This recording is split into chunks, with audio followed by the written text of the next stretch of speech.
বিশ্ব বাণিজ্যে মার্কিন ডলারের আধিপত্য কমিয়ে নিজস্ব মুদ্রা ইউয়ানকে আন্তর্জাতিক মানে উন্নীত করার প্রচেষ্টায় এক বড় মাইল ফলক অর্জন করেছে চীন। দীর্ঘ 7 মাসের টানাপোড়েন শেষে বিশ্বের বৃহত্তম তেল গ্যাস উত্তোলন কোম্পানি বিএইচপি গ্রুপের সঙ্গে আকরিক লোহা বাণিজ্যের একটি বড় অংশ ইউয়ানে সম্পন্ন করার চুক্তি নিশ্চিত করেছে দেশটি।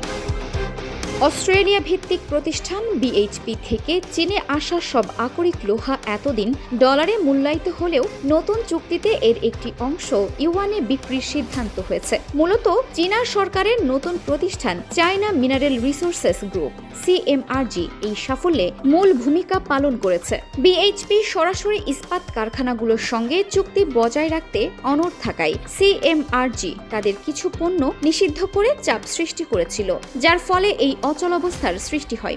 গত এপ্রিলের শুরুতে বেইজিংয়ে বিএইচপির বিদায়ী প্রধান নির্বাহী মাইক হেনরি ও উত্তরসূরি ব্র্যান্ডন ক্রেইগের সঙ্গে চীনা কর্মকর্তাদের বৈঠকের পর পরিস্থিতি পাল্টে যায়।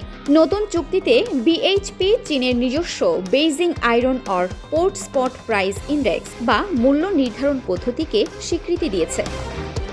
এছাড়া সরবরাহকৃত আকরিকে 1.8% ছাড় দিতেও রাজি হয়েছে প্রতিষ্ঠানটি, যা চীনা ইস্পাত কারখানাগুলোর জন্য বড় বাড়তি সুবিধা। চীনের এই অগ্রগতিপূর্ণ আমদানিতে নিজস্ব মুদ্রার ব্যবহার বাড়ানোর দীর্ঘমেয়াদী কৌশলের অংশ।